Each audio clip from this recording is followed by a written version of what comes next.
My friends, thank you and welcome back to Straight Talk in Room 503. I am your host. Also, I'm the author of Enough is Enough. I've said last week that we would talk about the role of a parent. What is some of the problems that is being created in public education by the parent? But before doing so, let me tell you about an incident that happened again in my hometown. It appears that I can't get away from my hometown because just as soon as I began to look abroad, then someone direct my attention to what's going on right here in my hometown. And if it's happening in my hometown, it's also happening in your town. Students are the same, teachers are the same, administrators are the same, boards are the same. Public education is just public education. In my hometown, we have a program that is a magnet high school. They got all kind of names for it, but it's nothing but a private school inside a public school, paid for by taxpayers' dollars. But this particular school has some of the most effective teachers, has some of the most expensive resources. And so they're guided by the mere fact that they want excellence in among all of the students. So they want to make sure that every student excel. So then they have a lottery. They pick the students they want. You know, in public education, no matter what the background is, no matter what the nationality is, they have them all in the school together. But in private schools, inside public schools, they can pick and choose who they want. And those who does not work out, they send back to alternative schools, send back to public education. But in this particular school, they work every year with a program called the Academic Decathlon, which is nothing but where they intensely work with students to compete with other students nationwide. And this year, they came in third.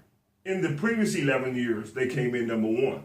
Someone is working very hard with those students to make sure that they excel, that they can go to Harvard, to Princeton, to Yale.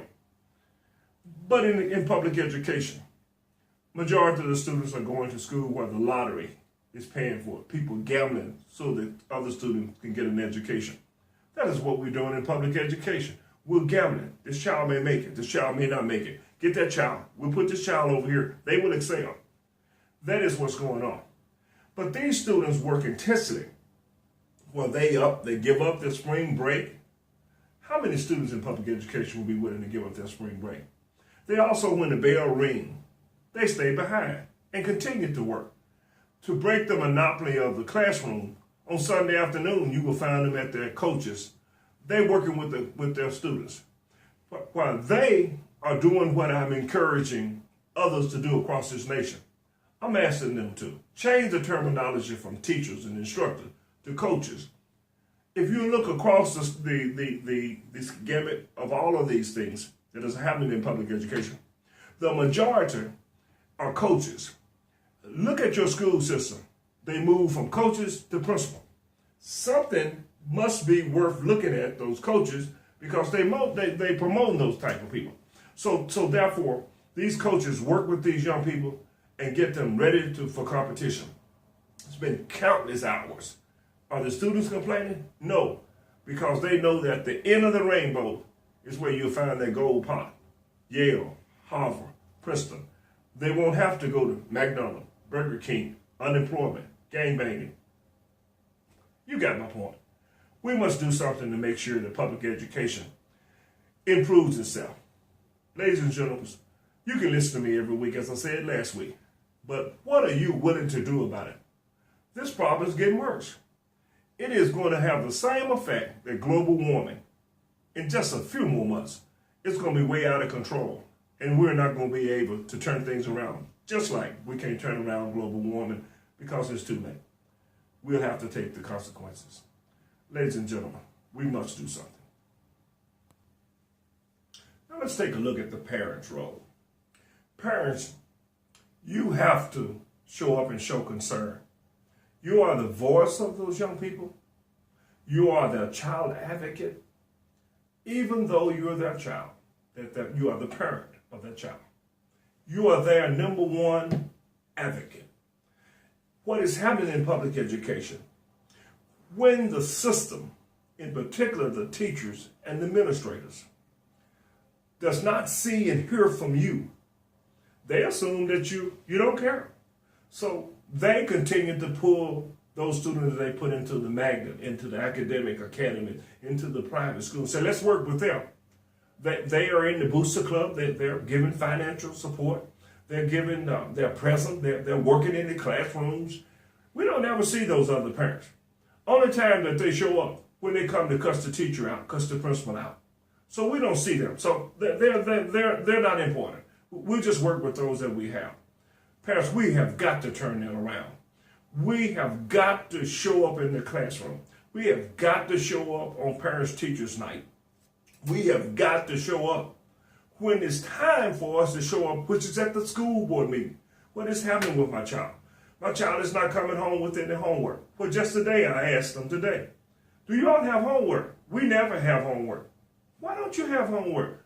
I don't think she want to grade it, Mr. Merriweather. There's all kind of excuses. But the parents has got to get in there and get involved. If we're going to turn this thing around in public education, we're going to have to pray. That's number one. I'm an advocate of prayer. But you're going to have to pray, then get up off your knees and start getting into them schools, getting into them school board meetings, asking other parents, what can we do? Making sure that you find out what has occurred in the day in school. You're going to have to let them know that you care. I'm proud of you. I'm going to get you something extra because you've really been working hard on your classroom work. We got to do something, ladies and gentlemen. Then where's grandmama? Where's uncle? Where's the aunt? Where's the uncle? Where are these people who are making up the nucleus of the family? Everybody must get involved. Well, when I came along, the whole neighborhood was concerned. But now, parents, a lot of times, they're not concerned themselves. They just want, get them on the bus. Give me 7 hours of being away from them. We got to do better than that. Those students who are making it, their parents are involved in their process. And they're involved heavily in there. They even so involved, they're willing to pay $25,000 and $30,000 to put their child in the best schools. We have too many failing schools all across this nation. It's going to have to be addressed. Ladies and gentlemen, the parents are the first one to have their child. And we must do all that we can. I'm glad that you joined me this week. And we're going to continue this discussion in public education.